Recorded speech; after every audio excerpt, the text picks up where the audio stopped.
네, 전두환 전 대통령은 1988년 퇴임한 후 지금까지 대통령 재임 시절을 회고하는 인터뷰를 한 적이 없습니다. 회고록이나 자서전을 내지도 않았고요. 그런 전두환 전 대통령이 오늘 예일대 학생들과 만나서 재임 시절 7년을 회고했습니다. JTBC 카메라 앵글에 잡힌 전 대통령의 첫 육성 회고, 남궁욱 기자가 전해드리겠습니다. 예일대 경영대학원 학생들과의 대화는 전두환 전 대통령의 연희동 자택 지하에서 열렸습니다. 원래 차고를 고쳐서 응접실로 꾸민 곳입니다. 전 대통령은 좁아서 미안하다면서도 집에 대한 자랑을 늘어놓습니다. 여기 앉아 계시면 여러분들은 모든 거 걱정 안 하셔도 됩니다. 그게 무슨 말인가 하면 북쪽에서 이북에서 늘 그 전쟁을 좋아하기 때문에 걔네들이 포를 쏘든지 뭘 쏴도 여기는 아주 안전합니다. 핵무기, 원자탄 이외에는 어떤 걸 쏘아도 여러분이 안전합니다. 집을 짓게 된 경위도 자세히 설명합니다. 내가 월남 가서 연대장 하는데 그동안에 우리 집사람이 이 집을 혼자서 지었어요. 그래서 특별히 이 집에 대해서 우리가 애정을 가지고 있고, 오늘 간담회는 예일대 신지훈 교수와 학생들이 1980년대 한국 경제가 압축 성장한 비결을 육성으로 듣고 싶다며 간담회를 요청했고 전 대통령이 이를 받아들이면서 이루어졌습니다. 전두환 전 대통령이 자신의 재임 기간을 평가하는 자리를 외부 인사들과 가진 건 1988년 2월 퇴임 이후 이번이 처음입니다. 이렇게 5공화국의 경제정책이 주제인 만큼 전 대통령은 핵심 경제참모였던 401 전 재무부 장관을 대동했습니다. 원래 전문 분야가 군사작전이야. 경제 문제에 대해서는 우리 401 박사한테 질문을 하고. 그래도 마이너스 경제 성장률과 고물가에 허덕이던 1980년대 초 한국 경제를 빠르게 안정시킨 비결을 묻자 자부심에 차 직접 답변에 나섭니다. 우선 우리 경제가 그때 성공한 것이 물가 안정. 이것이 가장 그 성공 요인이었었다. 물가가 안정이 되니까 모든 분야에 예를 들면 금융적인 여유가 좀 생기고 이래서 투자할 수도 있고 이런 여유로 해서 우리가 없는 나라에서 그 자원이 없는 나라, 우리가 자원이 없는 나라에서 그래도 저축들을 또 모두 열심히 해주고 해가지고 여분을 가지고 한 분야 발전시키고 개척하고 한 것이 이 정도까지 발전되어 오지 않았느냐, 난 그렇게 믿고 있다고. 이렇게 예금고 얘기를 하다 추억에 젖기도 합니다. 우리나라 이제 공무원들 이래 보면 공무원들, 군인이나 공무원들 같은 날 봉급을 줘. 같은 날 봉급을 주면은 그러면 그 허세를 부리는 남자가 있어. 허세. 야, 막 봉급 받아 10,000원 갖다 다 줄 바에야 뭐 우리 뭐 하려고 일하느냐. 뭐 이런 식으로 얘기해서 유인해가 술을 마십니다. 무슨 말 알겠어? 그래서 내가 대통령이 돼서 제일 가까운 은행 거기다가 은행으로 송금을 하면서 부인 앞으로 보내보는 거야, 봉급을. 직장 다닌 사람한테 대통령 요것도 많이 얻어먹었대. 나쁜 놈이라고. 이 대목에선 이순자 여사도 나섭니다.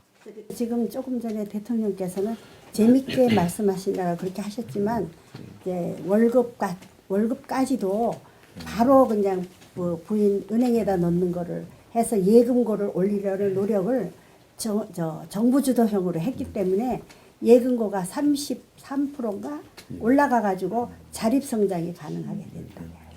전 대통령은 간담회 내내 이처럼 물가를 안정시키고 예금고를 올려서 압축 성장을 할 수 있었던 첫째 비결로 용인수를 꼽았습니다. 적재적소에 사람을 잘 써 경제를 살렸던 겁니다. 내가 군사 작전이나 이런 거 이외에는 전문가가 아니니까 그 교육의 전문 분야 여러 전문 분야를 모두 선발해서 보좌진으로 쓰고 주요직을 맡겼습니다. 개인적으로는 전혀 인연이 없는 사람들. 내가 아는 사람보다 내 보좌관들이 아는 사람들을 전부 좋은 사람들 추천해서 그 사람들 덕을 내가 많이 봤다고. 영어를 곁들인 이 여사의 부연 설명이 또 이어집니다. 이 양반 재임했을 때 우리가 이북보다 못 살았어요. 그거 아는 사람 별로 없어요. 저는 마누라지만 자랑스럽게 생각해요. 10%. 예, 그죠? 예, 그렇습니다. 아마 그런 나라가 우리나라 뿐이었대요. 80년대. 예. 비서진에 따르면 전 대통령은 회고록을 쓰기 위해 요즘 자료를 모으고 있습니다. 간담회에선 바로 이 회고록에 담길 법한 내용들도 자연스럽게 흘러나왔습니다. 그중엔 대통령을 한 번 더 하려 했다는 고백도 나왔습니다. 제가 그 대통령을 7년 했습니다. 7년을 했는데 7년 한 2번 하려고 그러다가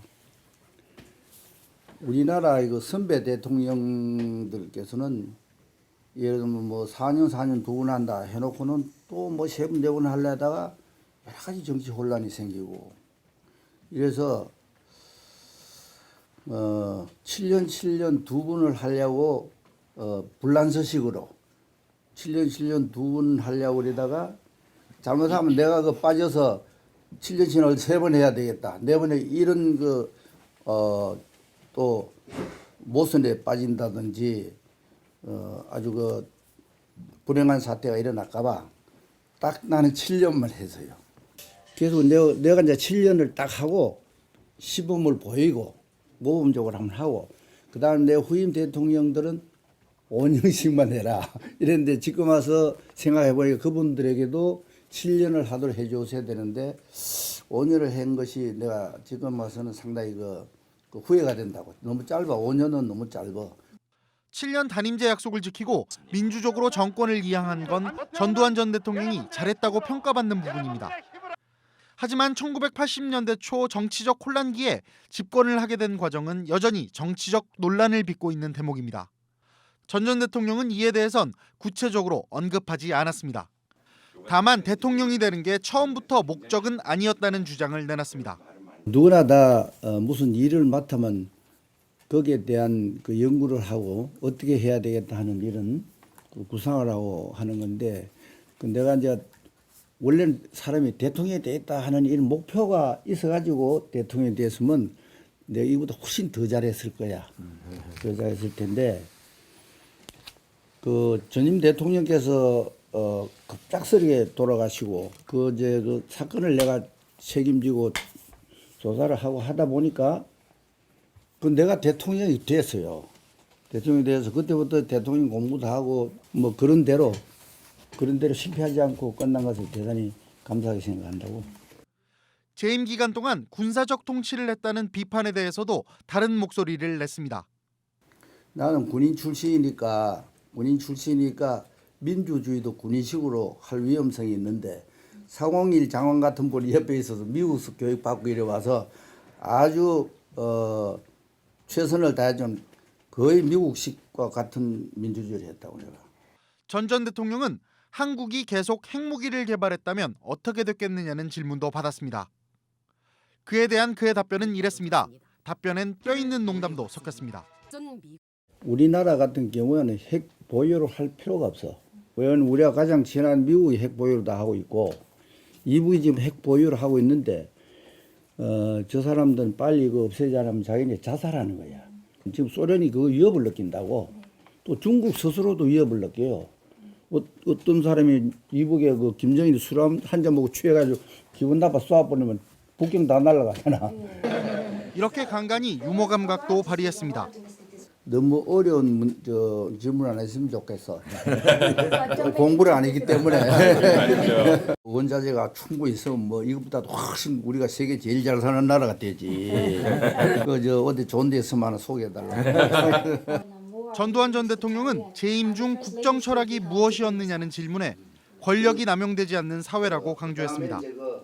조만한 권력이 있다고 해서 권력을 남용하는 이런 사회가 되면 이건 선진국 될 수가 없어. 권력이 있는 사람들이 항상 잘 판단해서 사리를 판단해서 올바른 방향으로 가는 권력 남용 같은 게 없는 사회가 돼야 다 국민들이 행복한 삶을 사는 사회가 될 것이다. 난 그렇게 보고 있다. 전 대통령의 퇴임 후 최초 육성 증언은 내일 밤 10시 50분 JTBC를 통해 보다 상세히 보실 수 있습니다. JTBC 남궁욱입니다.